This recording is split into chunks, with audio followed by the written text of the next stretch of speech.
Hey guys, it's Leo with Dreaming Tree, and in this video we're going to put together our really cute Tootsie Pop holder. This is a freebie on the website, and I'm going to walk you through the assembly. It's very simple, it uses very little paper, goes together really quickly, and it's very easy to reproduce many times with very little supplies. So let's get started here. And what we're going to do first is we're going to put together the base. So this is what the actual structure looks like. It's very simple.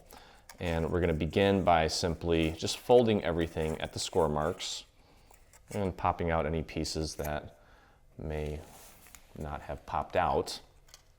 Now in the final version, as you can see here, we did a little bit of inking around the edges of the little cloud. And I like the VersaMagic inks. I like them because they're kind of teardrop shaped and allow you to really get precise when necessary, or lay down a lot of ink when you need to cover a large area.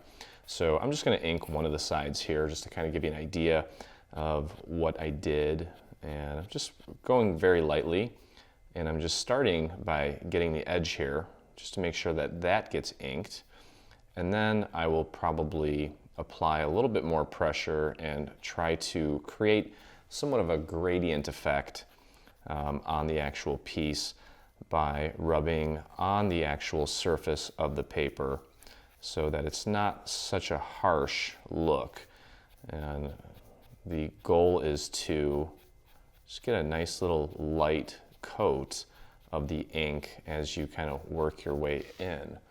Kind of like that. I don't know if that's showing up on the camera very well, but, and again, you can, if you have your own inking techniques, you can obviously ink to your heart's desire, or you don't have to ink if you don't want to. If you need to put together a bunch of these and don't want to spend the time inking, you don't necessarily have to ink it. It's still going to look really cute.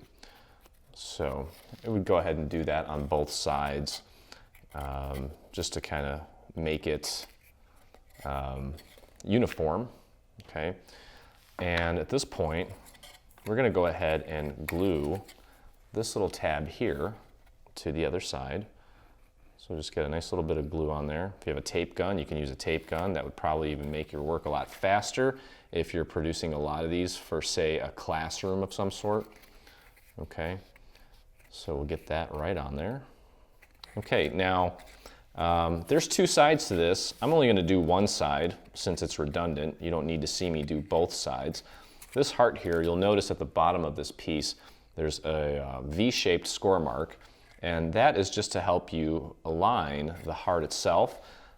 This area here of the cloud will also be flush with the actual heart, so you can run your finger up and down this side and you'll know that you've got everything in place.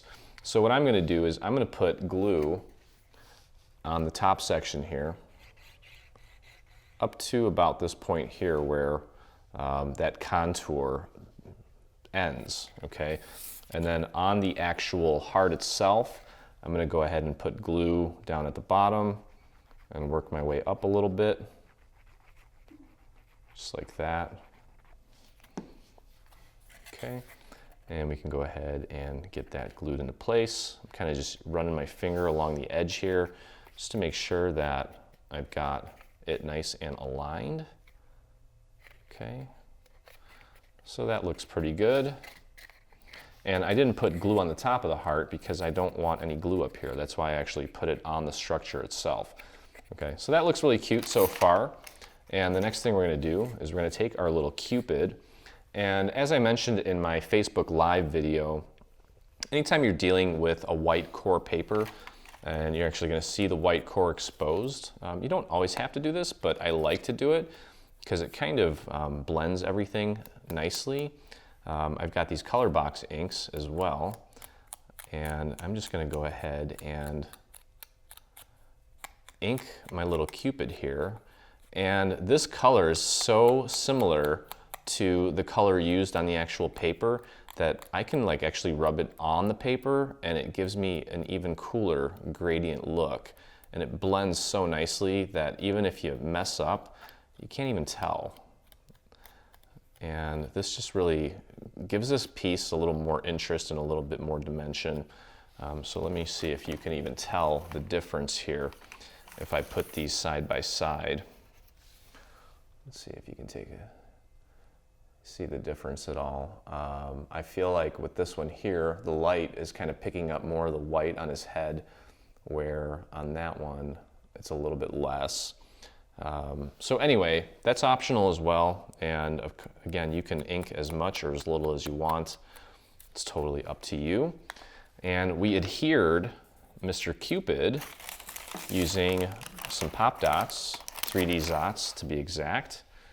And one does the job right over his heart. And you can just go ahead and pop that right on there. Okay, so you're going to do this on both sides, obviously, because you want both sides covered. And that's pretty much it for the freebie. It really is that simple. You've got your little Tootsie Pops here. You can stick it through that little hole up there. So that's pretty much it. It's a very simple piece to put together. You saw how quickly that went together.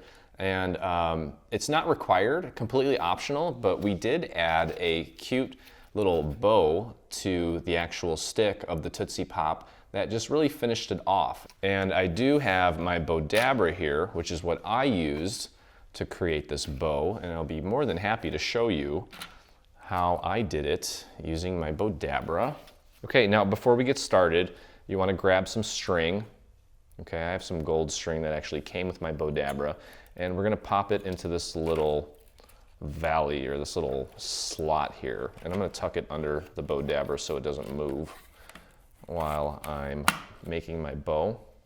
Okay, I'm grabbing about, well, this is about, I'm going to go about 10 inches just to be safe, and I'm going to begin by just putting a little bit, I'm going to put my ribbon in there and just leave a little bit out on the left side like that.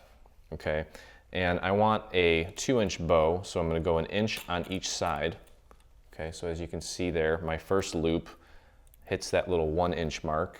Okay, and the other loop, same thing, going about 1 inch.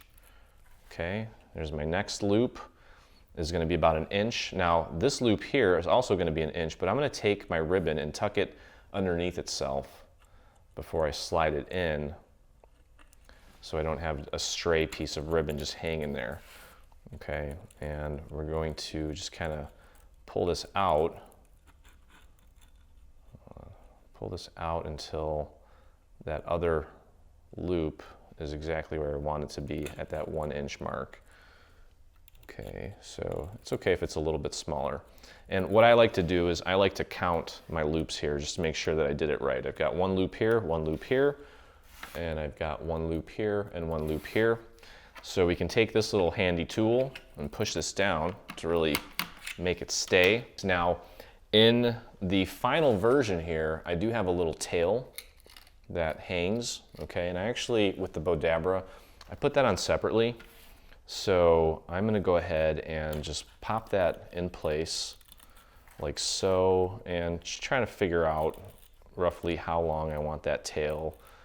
I think that looks pretty good to me. So I'm gonna squish that down, and I'm gonna trim this about here. We can always do some cleanup trimming later. So I've got the bow, I've got the tail. I'm gonna go ahead and grab the string and do a double knot. There we go. So double knot it to make sure that it doesn't come apart. Then we can just grab it like that, pull our bow out. Okay, and then at this point, it's just a matter of kind of finessing the loops until you get them how you want them. Okay, I'm happy with that. There's a little excess piece there that I can trim off. And by no means am I a bow expert. Some of you probably have a lot more experience than I do, but I find the Bodabra really helps me look like I know what I'm doing. And I guess I kind of do know what I'm doing. So that looks good to me. I think maybe the tail is just a little bit too long for my liking. So I'm gonna go ahead and trim it up a little bit like that. Okay. So that looks good to me. And at this point, you can grab your little freebie and take this string and just tie your bow using that excess string. I probably used way too much string, so you probably want to be a little bit more resourceful and not go bonkers with the amount of string that you use. And I'm also going to double knot this. And that's pretty much it. And you've got a nice pretty little bow that we're gonna pop just above Cupid's head there. Get that little tail out, and then you can just trim off the excess here. Okay, and there you have your pretty little freebie.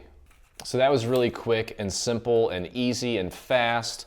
And I have already put together 3 of these. I'm gonna give them to some cute little kitties that I get to hang out with this weekend, and they're gonna love them, I'm sure. This would be great for a classroom, and as you can see, you could even have your child help you put these together for a classroom of 20 some odd kids. Not a lot of paper, not a lot of time, and they will definitely make an impression, and I'm sure your kids will love them. So this is available in the free download section, completely free, at 3dsvg.com. I want to thank you for joining me, and I will see you next time. Stay on top of all things Dreaming Tree and engage with us today. Get the latest news and enter in our giveaways on Facebook. Get inspired by following us on Pinterest. Be the first to see our new product launches on Instagram. Do you prefer Twitter? Yep, we're there too. Watch our beautiful product trailers and assembly tutorials on YouTube. For more information, visit www.3dsvg.com. Live, craft, love, and dream.